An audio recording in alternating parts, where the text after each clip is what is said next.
we have now come to the easily forgotten and sometimes very influential end phase.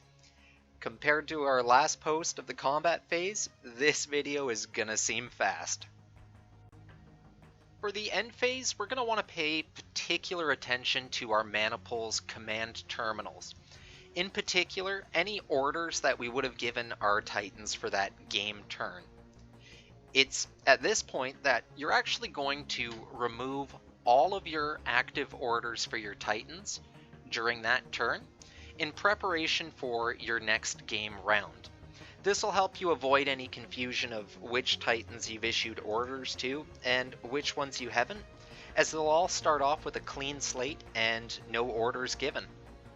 The exception to this is actually shutdown orders. Titan under shutdown orders would not remove that at this point in the game, as there's a little more of a process to it that we talked about in the strategy phase.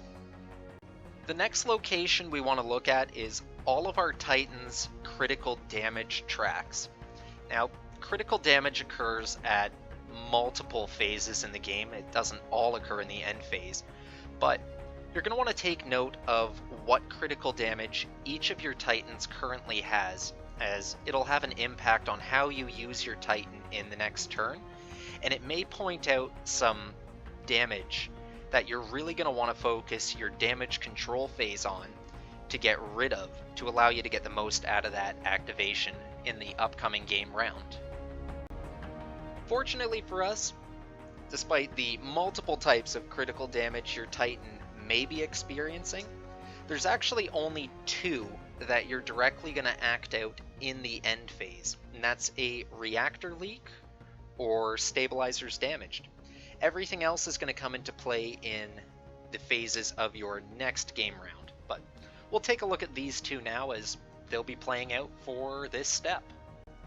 A Reactor Leak basically represents your Titan overloading from the inside out, like maybe it's lost the shielding on its core and it's just radiating and damaging itself internally. First thing you want to do to know if this applies is look at your Titan's command terminal. This will usually be next to the Titan's body. And you'll see a number of steps, one for each position in your critical track. That'll say Reactor Leak and a number in brackets next to it.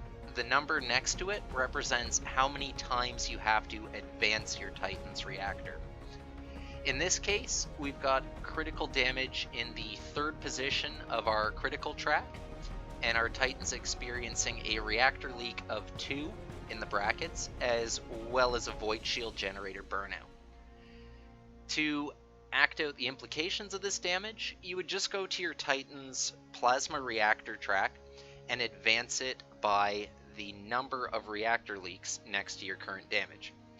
So, our Titan was experiencing a Reactor Leak of 2, we would just advance our reactor 2 positions from wherever it currently sits.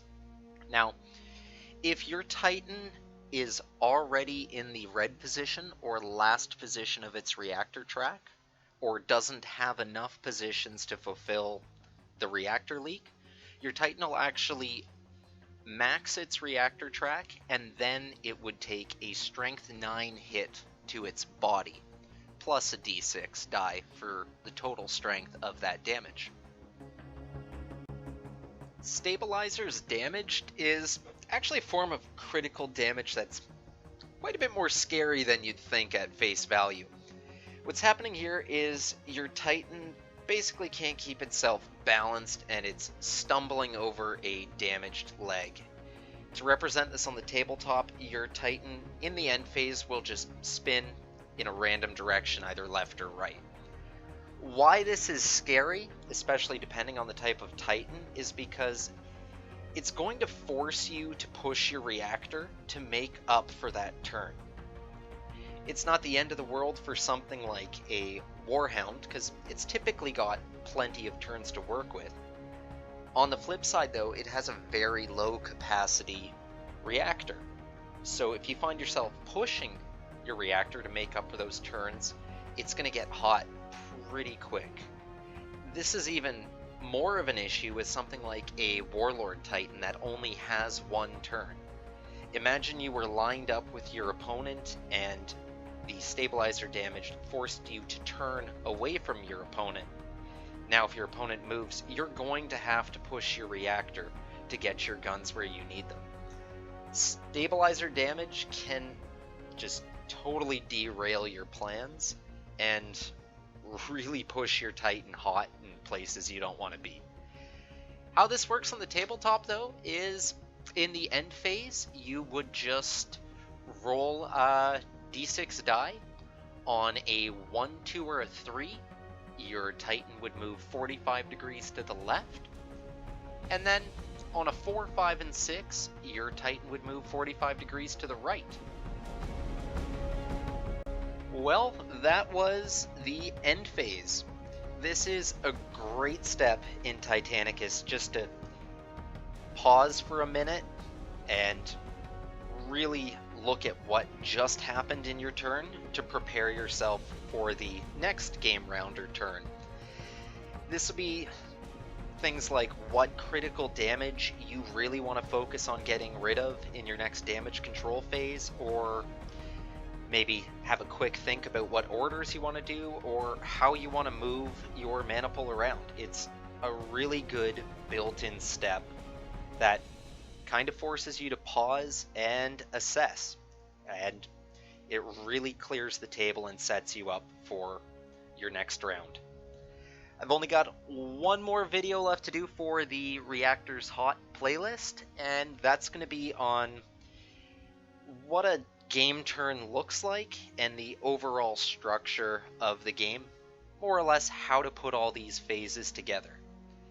And hopefully you enjoyed this one. I'll see you on that last video for the series. That's everything for today's topic. If you enjoyed the video, hit the like button. Or if you're interested in more Titanicus content and how to play, subscribe to the channel. Thanks for stopping by, and I'll catch you on the next one.